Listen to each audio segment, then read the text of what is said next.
ആശീർവദിക്കണമേ. ഈ പദാവഹങ്ങൾക്കെല്ലാം അങ്ങയുടെ സഹായം ലഭിക്കുമാറാകട്ടെ.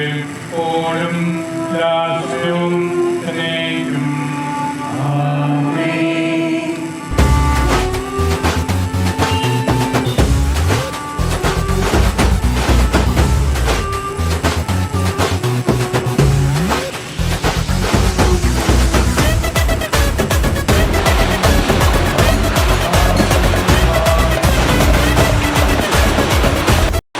തോളിലേറ്റുന്നവൻ ഈശോയാണ്, തിരിച്ചു കൊണ്ടുവരുന്നത് ഈശോയാണ്. കാരണം ഈശോയ്ക്ക് മറ്റൊന്നും ചെയ്യാനായിട്ട് അറിയത്തില്ല നല്ലതല്ലാതെ. ഒരിക്കൽ ഈശോ പരസ്യ ജീവിതകാലത്ത് ജെറൂസലത്ത് യഹൂദന്മാരുമായിട്ട് തർക്കിച്ച് വർത്തമാനം പറഞ്ഞ് അവർ തർക്കിച്ചപ്പോൾ ഈശോ നല്ലത് മാത്രമേ മറുപടി പറഞ്ഞുള്ളൂ.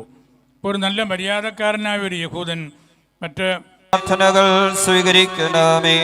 നമുക്ക് പ്രാർത്ഥിക്കാം. സമാധാനം നമ്മോടുകൂടെ. ഞങ്ങളുടെ കർത്താവായ ദൈവമേ, അങ്ങയുടെ ദാസരുടെ പ്രാർത്ഥന ദയാപൂർവം കേൾക്കുകയും ദിവ്യമായ കാരുണ്യത്താൽ അങ്ങയുടെ ആരാധകരുടെ അപേക്ഷ സ്വീകരിക്കുകയും ചെയ്യണമേ.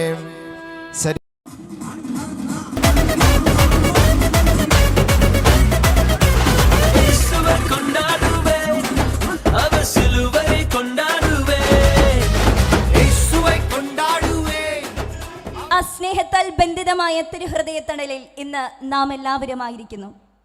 തിരുഹൃദയ തിരുനാളിനോടനുബന്ധിച്ച് പൂവരണി സേക്രഡ് ഹാർട്ട് സൺഡേ സ്കൂളിലെ 105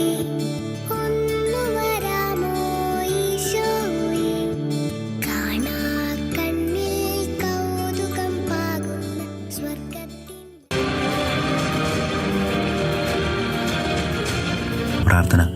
ദൈവമേ, എന്നെ ഇഷ്ടം പോലെ വളച്ചുകൊള്ളുക, ഒടിഞ്ഞാൽ ആർക്കു ഛേദം.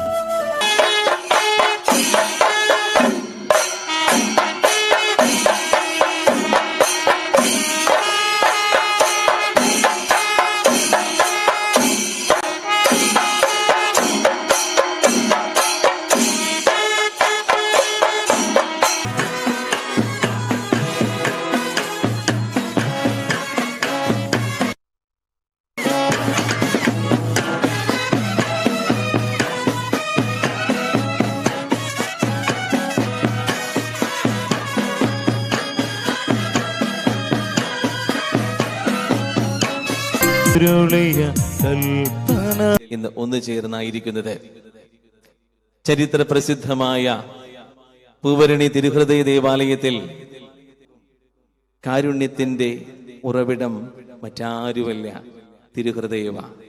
ഈ തിരുഹൃദയത്തോട് ചേർന്ന് നിൽക്കുന്നവന്റെ ജീവിതത്തിൽ മുഴുവൻ കാരുണ്യമുണ്ടാകുമെന്നും അതവന്റെ രക്ഷയ്ക്ക് നിദാനമാകുമെന്നും ഈ ചാക്രിക ലേഖനത്തിൽ ഏറെ മനോഹരമായിട്ട് പാപ്പ പറഞ്ഞു വയ്ക്കുന്നുണ്ട്. പിന്നീട് ചരിത്രത്തിൽ നമ്മൾ കണ്ടുമുട്ടുന്നുണ്ട് ഈ തിരുഹൃദയ ഭക്തി ഏറെ പ്രോത്സാഹിപ്പിച്ചതും അതിന് പ്രചാരം നൽകിയതും ഒരു വിശുദ്ധയാണ്.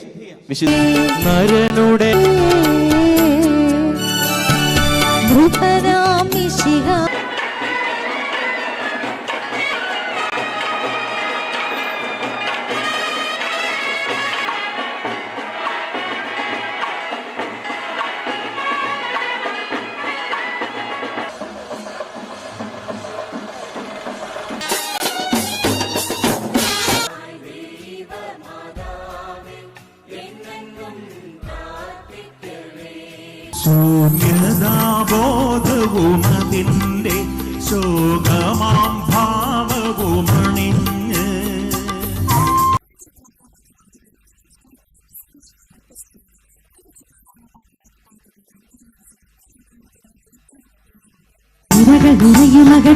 വിളയുമൊരു താളം, ലളിത സരള പദമൊഴുകി വഴിയുമൊരു പുതിയ കവിതയുടെ ഈണം.